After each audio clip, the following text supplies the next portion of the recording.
There's two things that I wanted to ask you. The first being, and I don't have it completely formulated in my mind, so I expect you'll answer what I vibrate. His mic is a bit high, or ours is. We're ringing. I'm interested in reaching for a place where I'm interested in creating abundance without it being reliant on associating it with any necessary business, or I'm interested in creating health without associating it with an action or a procedure or anything that I do that I might currently think is the way to go to do that. So for instance, most people think I have to line up with my business to have it yield more money, or line up with a business, or line up with some form of action or process in order to have abundance come to me. And I'm interested in having those two things be divorced of each other. They can work together, but I don't want them to be reliant on each other.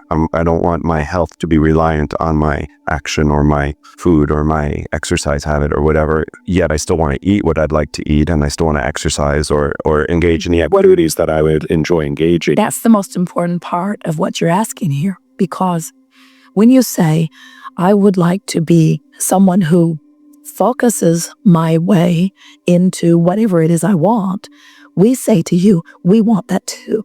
And since this is a vibrational world and everything is responding to vibration, what you're reaching for, technically, theoretically, is absolutely possible, and in fact is the way all things really are created. But the thing that makes what you're asking particularly interesting is that you already have developed many habits and patterns of thought that are resistant in nature. So, you see what we're getting at? Yeah. In other words, if all of a sudden you could just be born and not have any of the resistant baggage in your vibration, then all you would have to do is say, I would like that.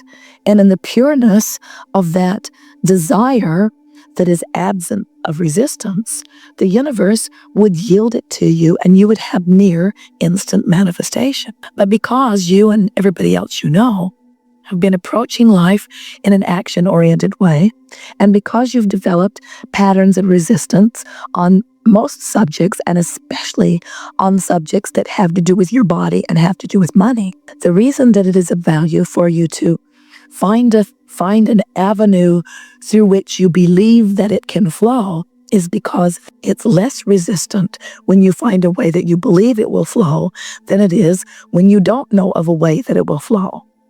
So what you're really talking about is something that we are offering every day because we want you to achieve it, which is just a simple trust, faith, knowing of the laws of the universe. Because when you know that law of attraction abounds, and you know that you are source energy, and you know that source is responding to your thoughts, then you can relax in that knowing, and you would be doing everything that you're asking about just by projecting your thought. But in the meantime, don't be uncomfortable if an action idea is more of a path of less resistance for you for now. I get a lot of action ideas. I have inventions that run a wide gamut, ideas, pop culture, businesses that run wide spectrums of possibility, but they all seem to go to a point where I don't know where my next step for them is. I don't know how to facilitate that.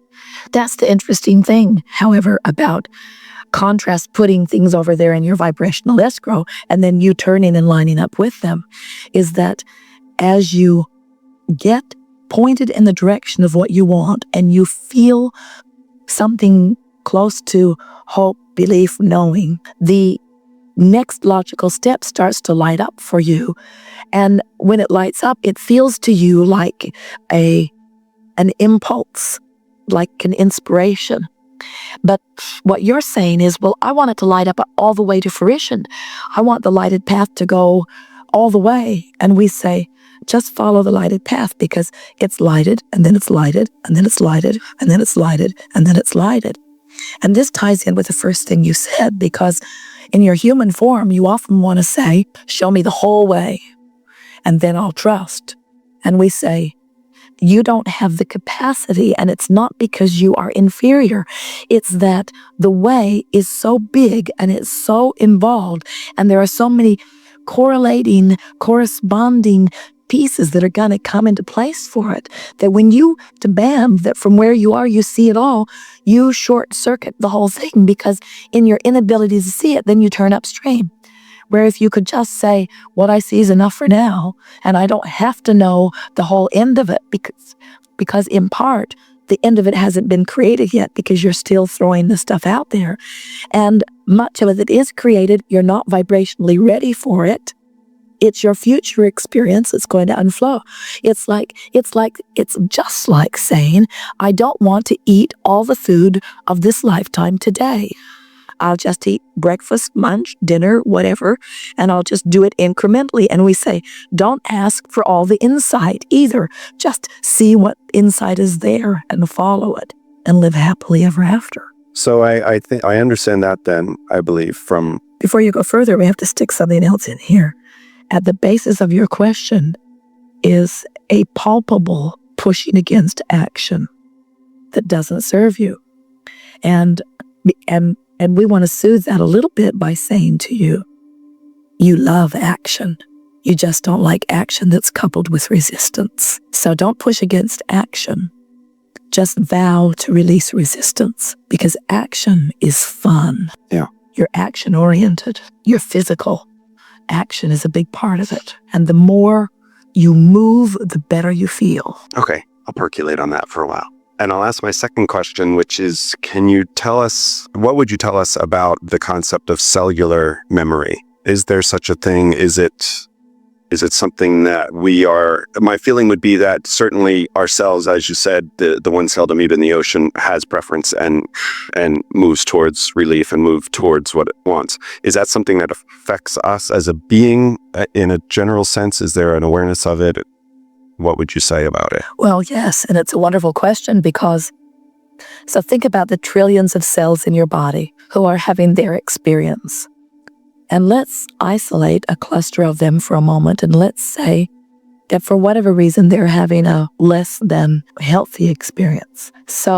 And let's say that because of the focus of the being, the human being in this example, that the cells, even though they are individually asking for improvement, are being blocked from that improvement because of the resistant nature of the thinker of this being. In other words, the cells of your body know what their perfect balance is and are always reaching for it. In the same way that we were talking about Source always calling you forward, well, the expanded version of every cell, and there is one, is calling the physical apparatus forward toward the improvement or the evolution. Did you hear that?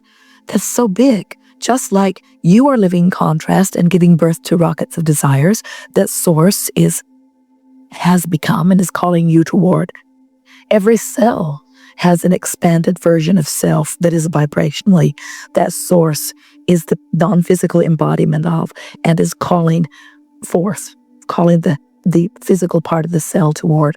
We know this is a bit difficult to wrap your thoughts around, but if you can, there's going to be a big breakthrough here for all of you, because what that means is, do you know that the very reason that you feel pain in your body is because the cell is calling for energy that you are resisting? That's what the sensation of pain is. The sensation of pain is help's on the way, but you're not turning in the direction of it. And think about some pain that you may have experienced. And think about how the cells are calling Source energy toward it and calling. So the energy is moving faster toward this evolved condition. And then think about you in your painful body, whether it's a shoulder or an elbow or a knee or a tooth or a headache. And think about you thinking a resistant thought such as, oh, this is getting worse, or what am I going to do? And think about how more acute the pain becomes in that thought. And think about how someone offering you hope gives you a sensation of relief that can often give you a sense of relief. There are people who can touch you, and just in their touch, you feel better because of your expectation of what that touch means. So what we're getting at, and it's really worth spending a moment here, is that the expanded cell is calling the human physical cell to it, and the cell will go unless the thinker of this body is negatively focused and pointed upstream. Ooh, isn't that an interesting way of acknowledging this? So now, let's talk about the evolution of the cells. Let's say that for whatever reason, this physical apparatus was housed by a thinker who was pushing against a lot of things, to the point that this physical body developed anomaly with a big label, disease, assigned to it.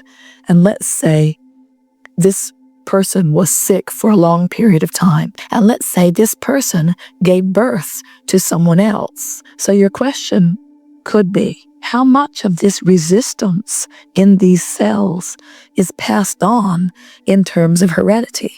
And we say plenty of it in that sense, because the cells are passing on their tendencies. So now someone is born with, let's say, softly, a proclivity toward that because their cellular nature started there. We would say to that new person being born, you are the controller of what happens to your body. And even if the cells of your body have been negatively influenced by those who gave birth to you, these cells also know, in their contrasting experience, the improved condition that they are reaching for. That is their most innate knowing. Are you staying with us on this? This is so big. So now, this cell in this newly born body who has a proclivity to the same sickness as the mother that gave birth to it has intelligent cells that feel their own imbalance and are asking for improved condition. So they are giving birth to the vibrational cell who is calling them forward. And if they are clear in their thinking, if they are downstream in their thinking, they flow toward it and they never experience the hereditary disease that has been assigned to them. But what if that child is told about that tendency? Is that thinking being then downstream, upstream, or downstream, upstream? And if it is upstream, what happens when its cells ask for more energy? Is it allowed or is it resisted? First time ever, clearest explanation. Wellness is dominant and sickness is an anomaly. And there is not a reason for anyone to be sick. But it requires awareness of where you are and a willingness to improve the vibrational countenance. Everything is vibration. So a child that is born into that environment, if that child continues with that sickness, it's mostly because the child has bought into the idea of that Just sickness. a child, Esther, who understands all of this, who has said for years, I never get sick. And she doesn't feel sick, but she's not happy with the way her voice is sounding. I never get sick. I never get sick is what she always says. So Tracy, they were in San Antonio for a week. And Tracy, daughter Tracy, calls and says, Kate really, really wants to see you. She cannot wait to see you. When are you coming? And Esther said, today. And Tracy said, but I have to warn you, Kate is sick. She's running a temperature. Her throat is sore. She might be contagious. And Esther said, I don't get sick. So Esther believes she doesn't get sick. And Esther did not run a temperature, and she did not get a sore throat. But she was influenced by the idea of that, you see. So clearly, Esther understands that there are a number of things. In other words, we explained to you earlier, because of Jerry's impertinent question, there is no such thing, that everything has a vibrational basis. But through the path of least resistance, the vibrational basis manifests.